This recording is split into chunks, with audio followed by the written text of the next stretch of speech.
کیا ڈاکٹر عبدالقدیر خان ایک ہیرو ہیں؟ کیا ڈاکٹر عبدالقدیر خان ایک ویلن ہیں؟ کیا ڈاکٹر عبدالقدیر خان غدار وطن ہیں؟ آخر انہوں نے ایسا کیا کیا کہ انہیں نیشنل ٹی وی پر آ کے قوم سے معافی مانگنی پڑی؟ یہ سب جانیں گے اس ویڈیو کے اندر۔ Regarded as the father of Pakistan's nuclear program, Abdul Qadir Khan, considered one of the most dangerous men in the world. A.Q. Khan, the father of Pakistan's atomic bomb. The father of Pakistan's nuclear bomb, A.Q. Khan.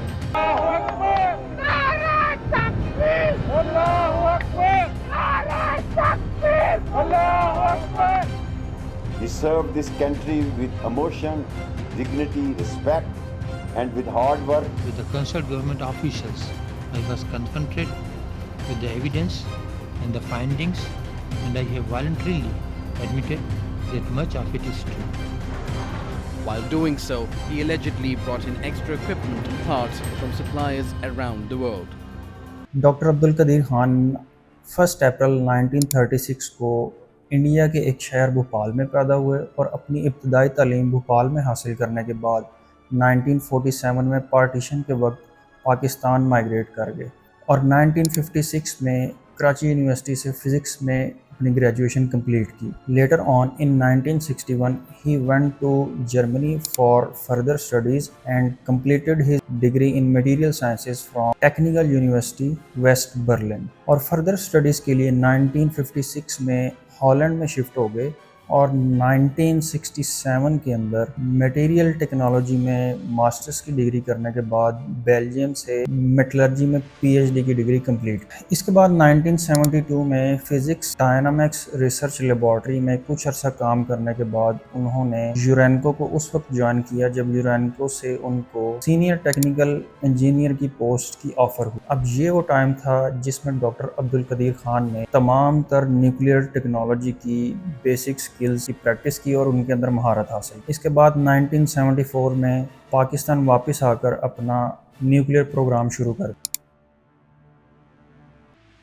یورینکو ایک British, German, Dutch nuclear fuel کا ایک ایسا group ہے کہ جو پوری دنیا کے اندر نیوکلیئر مٹیریلز کو سپلائی کرتا ہے اور یہی وہ ایک ادارہ ہے، یہی وہ ایک گروپ ہے کہ جہاں پہ یورینیم کی انریچمنٹ کی جاتی ہے۔ اب یورینکو یورینیم کی انریچمنٹ کے لیے جو طریقہ کار استعمال کرتا ہے، جو ٹیکنالوجی استعمال کرتا ہے، اس کا نام ہے سینٹریفیوج ٹیکنالوجی۔ اب دیکھیں نیچرل یورینیم کے اندر 3 طرح کے آئسوٹوپس ہوتے ہیں، U-238، U-235 اور U-234۔ اب ان میں سے انریچڈ یورینیم وہ ہوتی ہے کہ جس کے اندر U-235 کے آئسوٹوپس کی مقدار زیادہ ہوتی ہے، یعنی کہ ہم نے نیچرل یورینیم کے اندر سے U-235 کو نکالنا ہوتا ہے، انریچ کرنا ہوتا ہے، اور یہی U-235 آئسوٹوپس ہے جو اٹامک بام بنانے کے لیے استعمال کیا جاتا ہے۔ جیسا کہ میں نے ذکر کیا کہ یورینیم کو انریچ کرنے کے لیے سینٹریفیوج ٹیکنالوجی استعمال کی جاتی ہے۔ سینٹریفیوج ٹیکنالوجی یورینیم کو انریچ کرنے کا وہ طریقہ ہے کہ جس کے اندر نیچرل یورینیم کو ہیگزا فلورائڈ گیس کے ساتھ مکس کر کے میٹل کے روٹر کے اندر 1500 راؤنڈ پر منٹ کی سپیڈ سے گھمایا جاتا ہے۔ اس سے نیچرل یورینیم کے اندر جو U-235 کی اماؤنٹ ہوتی ہے وہ انکریز ہوتی ہے اور اس کو کلیکٹ کیا جاتا ہے اور پھر اس کو نیوکلیئر انرجی کے پرپس کے لیے استعمال کیا جاتا ہے۔ اب اصل میں یہ گھومنے والی سینٹریفیوج مشین ہی ہے جہاں سے ساری کہانی شروع ہوتی ہے۔ اگست 2002 یہ وہ سال تھا جب ایران کی 2 سیکرٹ نیوکلیئر سائٹس ننتاز اور ارک کا راز پوری دنیا کے سامنے آیا، اور یہی وہ وقت تھا جب IAEA حرکت میں آیا اور یہاں سے ایک ٹیم روانہ ہوئی ایران کے لیے جس نے جا کے انسپیکشن کرنی تھی کہ واقعی وہاں پہ نیوکلیئر انرجی کے اوپر ورکنگ شروع کر دی گئی ہے یا نہیں۔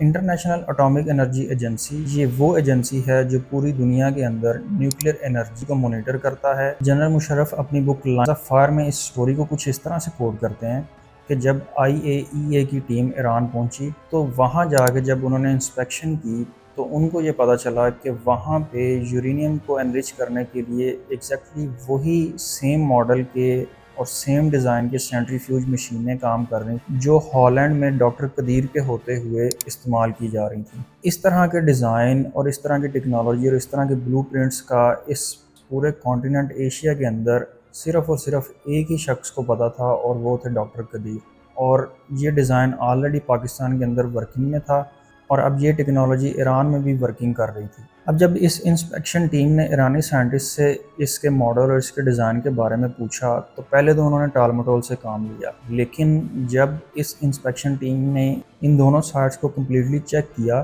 تو وہاں پہ کوئی ایسی فیسلٹی موجود نہیں تھی کہ جن کو استعمال کر کے اس طرح کی سینٹریفیوج مشینیں بنائی جا سکیں۔ تو جب دوبارہ اس ٹیم نے ایرانی سائنٹسٹ سے پوچھا کہ آپ کے پاس وہ ٹیکنالوجی کہاں پہ ہے کہ جس کو استعمال کرتے ہوئے آپ نے سینٹریفیوج مشینیں اور ان کا ماڈل اور ان کا ڈیزائن تیار کیا ہے، تب ایرانی سائنٹسٹ کو بتانا پڑا کہ یہ ٹیکنالوجی انہوں نے کسی آؤٹ سورس سائٹ سے لی ہے۔ ایرانیوں کے اس جواب نے پورے خطے کے لیے شکوک و شبہات پیدا کر دیے، اور پھر 2003 میں یہ شکوک و شبہات اس وقت یقین میں بدلے کہ جب ملائیشیا کی ایک کمپنی سے اس طرح کی سینٹریفیوجز مشینوں کو بنا کر پہلے دبئی پہنچایا گیا اور پھر دبئی سے ایک شپ کے ذریعے ان کو لیبیا لے جایا جانا تھا کہ راستے میں MI6 اور CIA کی ٹیموں کو اس کے بارے میں خبر ملی اور ان کا یہ شپ پکڑا گیا۔ اب اس شپ کی نگرانی سری لنکا کے ایک بزنس مین BS طاہر کر رہے تھے۔ Sri Lankan businessman BS Tahir اور ڈاکٹر قدیر کے بہت قریبی تعلقات تھے۔ اصل میں ہوا یہ تھا کہ ملائیشیا کی ایک کمپنی سکومی خفیہ طور پر ان سینٹریفیوجز مشینوں کو تیار کر رہی تھی۔ اس فیکٹری کے اندر انگلینڈ کا ایک سپاہی بھی ایز اے ورکر کام کر رہا تھا۔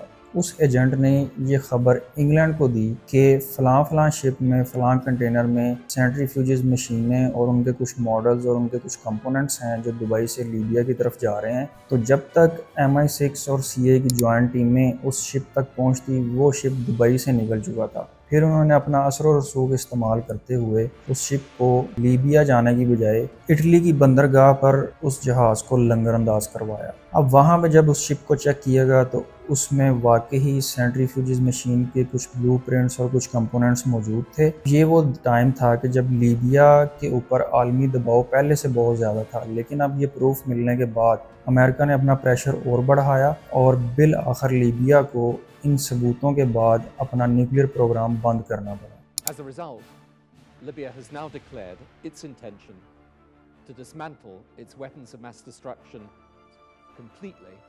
جنرل مشرف کی بک ان دا لائن آف فائر میں یہ بھی مینشن کیا گیا کہ اس کنٹینر میں سے نہ صرف سینٹریفیوجز کمپوننٹ نکلے بلکہ ڈاکٹر قدیر کے خلاف بھی ایک ثبوت ملا۔ ایک شاپنگ بیگ تھا جو ڈاکٹر قدیر کے زیر استعمال تھا اور اس شاپنگ بیگ کے اوپر اسلام آباد کا ایڈریس بھی درج تھا۔ اور اسی سال 2003 میں ISI نے ڈاکٹر قدیر کے 2 خفیہ خط بھی پکڑے جن میں یہ مینشن تھا کہ اگر کسی بھی طرح کی انویسٹیگیشن ہو تو ڈاکٹر قدیر کا نام نہ لیا جائے۔ ISI نے یہ 2 لیٹرز بھی جنرل مشرف کے حوالے کیے۔ یہ 2-3 ثبوت کافی تھے کہ جنرل مشرف ڈاکٹر قدیر سے ایک 1-to-1 میٹنگ کرتے۔ جنرل مشرف مزید اپنی بک میں کہتے ہیں کہ اس نیٹ ورک میں صرف ڈاکٹر قدیر کے ساتھ Sri Lankan businessman BS Tahir ہی انوالو نہیں تھے بلکہ 3 جرمن اور کچھ انڈین لوگ بھی اس سارے نیٹ ورک کے اندر شامل تھے۔ اس سب کے بعد جب جنرل مشرف اور ڈاکٹر قدیر کی 1-to-1 میٹنگ ہوئی اس میں تیسرا کوئی بندہ شامل نہیں تھا، اور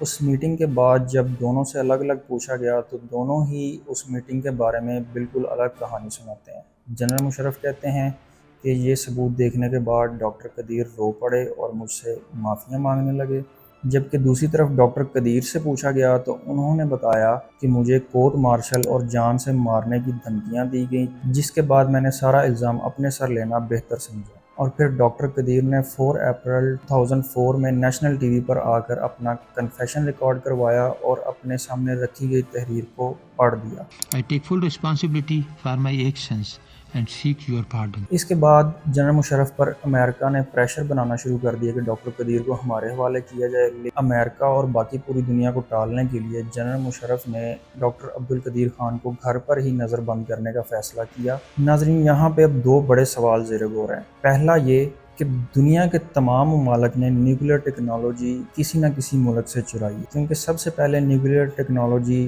جرمنز نے بنائی اور جرمن سے یہ ٹیکنالوجی امریکنز نے چرائی اور انہی جرمن سے یہ ٹیکنالوجی رشینز نے چرائی اور پھر رشین سے آگے پوری دنیا تک یہ پھیل گئی۔ تو پھر پاکستان کے خلاف ہی کیوں اتنا بڑا اقدام کیا گیا؟ اور دوسرا بڑا سوال یہاں پہ یہ اٹھتا ہے، ڈاکٹر قدیر نے جو پریس کانفرنس کی کیا وہ ان سے زبردستی کروائی گئی کیا اس کنٹینر سے جو شاپنگ بیگ ملا وہ ڈاکٹر قدیر کی خود کی غلطی تھی یا انہیں پھنسانے کے لیے جان بوجھ کر اس کنٹینر میں رکھوایا گیا؟ کیا ڈاکٹر قدیر واقعی ہی گلٹی تھے؟ یہ راز آج تک باہر نہیں آ سکا۔ انفیکٹ نظر بندی کے بعد ڈاکٹر قدیر سے بہت سارے انٹرویوز میں اس کے حوالے سے کویسچنز پوچھے گئے کہ آپ کے اوپر لگنے والے ایلیگیشنز اور جو آپ نے کنفیشن کیا تھا کیا وہ بالکل ٹھیک ہیں؟ تو ہر بار ڈاکٹر قدیر نے یہ کہہ کر ٹال دیا کہ میں اس پر کوئی بات نہیں کرنا چاہتا۔ You were forced to say those words on national television. I don't want to discuss it because the court asked me not to discuss this thing anymore. بلکہ سہیل وڑائچ کے ایک انٹرویو میں جب انہوں نے ڈاکٹر قدیر سے سوال پوچھا کہ کیا آپ کو زندگی میں کوئی پچھتاوا بھی ہے تو ان کا جواب تھا ڈاکٹر صاحب زندگی میں کسی بات کا پچھتاوا بھی ہے اس قوم کے لیے کام کرنے کا۔ ناظرین آپ کی اس بارے میں کیا رائے ہے؟ کمنٹس میں ضرور اپنی رائے بتائیں۔ امید ہے آج کی ویڈیو آپ کو پسند آئی ہوگی۔ ملتے ہیں نیکسٹ ویڈیو میں۔ ٹل دین ٹیک کیئر، اللہ حافظ۔